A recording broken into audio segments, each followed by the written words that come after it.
What's up? How are you guys doing? Welcome to my channel. Like you may already know, we're going to be talking about socionics. We're going to be talking about ethics in this video. So essentially, FE and FI, or um, relations and emotions, as they would call it in socionics. Um, I I'm hoping to make these videos pretty simple and straightforward for anyone who's new to socionics, doesn't understand it, and give you a good introduction so you can get a grasp on what these elements look like. Anyways, so um, by the way, before we start, go ahead and hit the like button. Go ahead and subscribe to the video. Subscribe to the channel. Also, down below, I should have a link to Discord, so you guys can check out the Discord group. A lot of really smart people, a lot of beautiful minds. Also, people just like to hang out and have fun as well. So we also play video games together. So yeah, it's a pretty cool group. I definitely recommend checking it out. Alrighty, so that's the first item on the agenda. Now, we're going to be talking about ethics in this video. So like I've said in every single one of these videos, each of the information elements either expands or refines.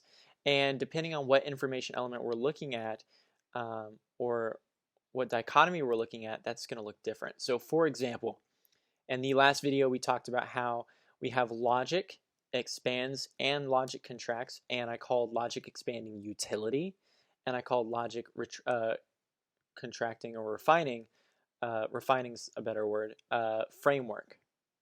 It's about internal consistency amongst other objects. So, I don't know if I explained this, but my definition. So I'm sorry if you're watching this video hoping to hear FE and FI. I forgot to read the definitions off in the last video, so I will do it now. The logic utility is defined as the observable relationship of an object to a situation or outcome, whereas the logic framework is the observable relationship of an object to other objects. So that's what those are. So if you want to know what all that means, you have to check out the last video. So, anyways, that was purely an accident. For ethics, okay, so again, we have ethics expanding and ethics contracting, or sorry, ethics refining. So what does that mean? Well, for ethics expanding, we have the definition here. We call it emotion. It says information regarding moment-to-moment changes of a subject's energetic relationship to an object. These are, by the way, my definitions. So I'm not.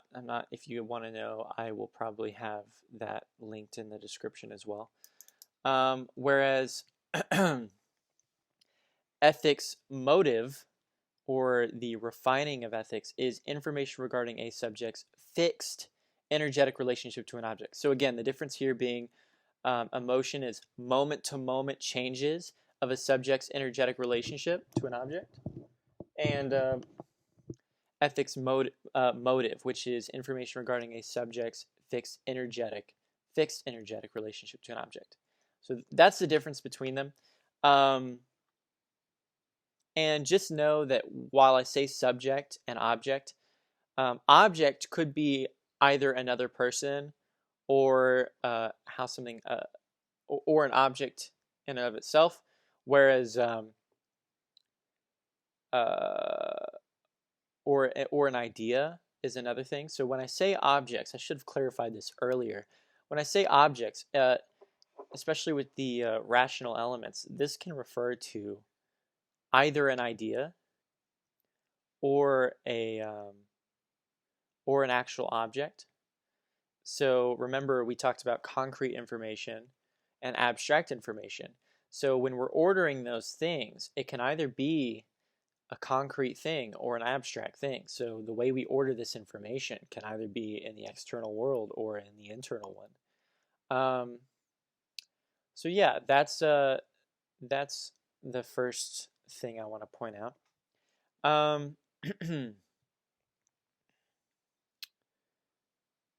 where was I at?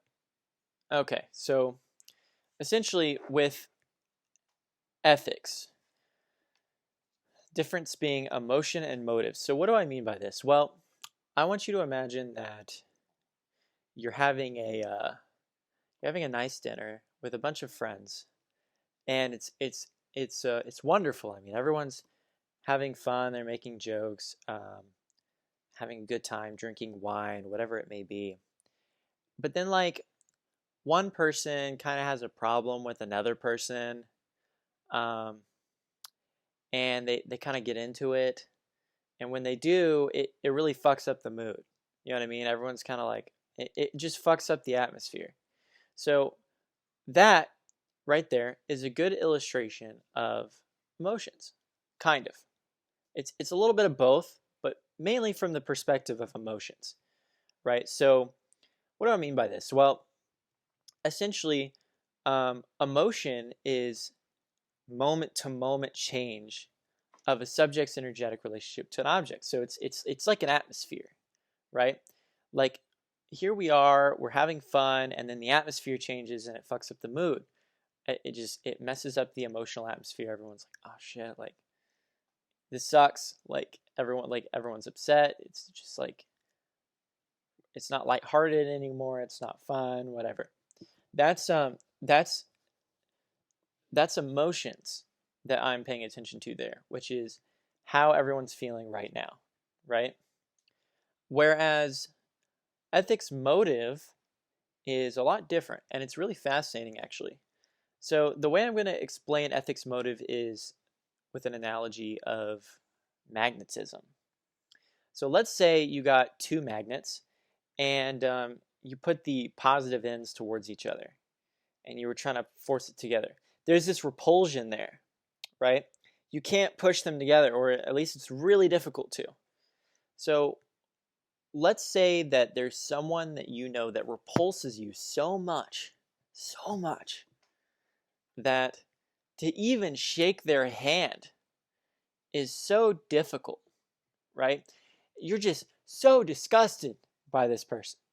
Now, I want to make something clear for anyone who values introverted ethics listening to what I'm saying right now. I am not only portraying this as a negative. I know it sounds like it so far, but no worries. I'm going to give it a fair chance. Okay? Yeah, sorry. I got my cord stuck. Yeah, but anyways, that's an example of one aspect of introverted ethics, but in the same way, you flip one of the magnets around and it attracts, and there's this attraction. And it would also almost be difficult to stay away from it. So this is what introverted ethics is at its core. It's the fixed energetic relationship you have to an object or a person, or an idea or whatever it may be, that object being fluid in that sense. Object, person, idea. So yeah, that's something that introverted ethics deals with quite a bit.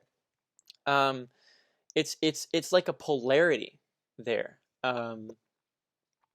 So you could say that with introverted ethics types, the way they, or at least the ones that don't have very good introverted logic, the way that they understand who they are is based off of their their relationship to an object, an idea, things like that. They have this good sense of what things they're attracted to. They're drawn to it, and that's something that they're very aware of, is what things they're drawn to and things like that. So that being involved with that polarity is a big part of them. Whereas, and I'll give you an example of someone who doesn't use introverted ethics very well. With an SLE, they have like no introverted ethics, and oftentimes they'll get really passionate about a topic, and they'll like push down. They're like having a logical argument about like the principles of a decision making process, and people will be like, "Why is this guy so upset at me? Like, oh my gosh, he's putting all this pressure on me. Like he must hate me." Whereas for the SLE, he's not even thinking about the other person. He's trying to nail down the logical principle, and he's putting a lot of passion behind that. So that's something that you'll see. Um, the there's not a lot of opposition to a person or anything of this sense. For a SLE, it's the fact that this is illogical. It's something that they're trying to tackle, right? So there's not a lot of awareness either of why they chase after things, or any information in that regard. SLEs will often chase after something without really knowing how much it's pulling at them. So they're pretty forceful people, though. So I think of a situation where an SLE has an obsession with something and doesn't even quite realize it. So that's something that you'll note is an example of introverted ethics missing. But yeah, you may ask, like, how does this appear in people, and what's like in their difference in values? And the difference in values typically lies in, well, because people are focused on that energetic relationship or that polarity that they have with other people, it becomes establishing bonds with other people. So introverted ethics types are typically focused on narrowing down their group of friends to a select few that they can trust, or that they are drawn to, or um, that they have good what's it called? I don't know what the word is, so I'm just going to skip it. But I think you get the gist. With extroverted ethics, it's much different. With FE, FE is focused on the emotional atmosphere. So for these types, it's not necessarily like they're not necessarily interested in or give much attention to, like, how they feel about other people. Like, for example, for myself, or for most of the beta quadra, just as an example, people who value FE and don't pay a lot of attention to FI. For these types, they may feel annoyed by somebody, but they don't. I don't know if this is going to make sense. It's depersonalized. Like like for example, if you were to annoy me, I'd be like, that's pretty annoying, but I don't have a problem with this person. You know what I mean? Like, if I were to talk about somebody that was a pain in my ass, I'd be like, well, that person's pretty. It can be annoying, and it can be annoying to deal with them sometimes, but I don't have a problem with them, right? And that's sort of what's happening here. Is it's a focus on the emotional environment. So another example that I'm going to use the SLE for. I always describe the SLE who has no FI, or very, very bad FI, is kind of experiences emotions and their relationships with people like this. It's like a campfire, right? Like, I think of how, like, when you get to a campfire, it starts to get warm, right? You're like, oh, this feels good. Hey, quit that. The dog's like snoring. Anyways, I'm like, dude, I'm trying to focus. So anyways, with a campfire, you get close to it and it starts to feel warm, and you're like, oh man, this feels good. That's kind of how you could expect an SLE to experience emotions, because it's not about the people per se. It's about the feeling that they're getting with the people. So that's going to be a shocker to a lot of people who value ethics or relations, introverted ethics. So that's the difference between these. For SLE, they're going to be focused on the how they're feeling now. So they're going to be drawn to people typically that make them feel good, or they enjoy people who make them feel good. But it's not like they're thinking about the person, or they're not singling them out. It's like, when I'm with these people, I feel good. You know what I mean? Or this person makes me feel good. Just as an example. That's like an example of extroverted feeling with not a lot of introverted feeling to counteract it.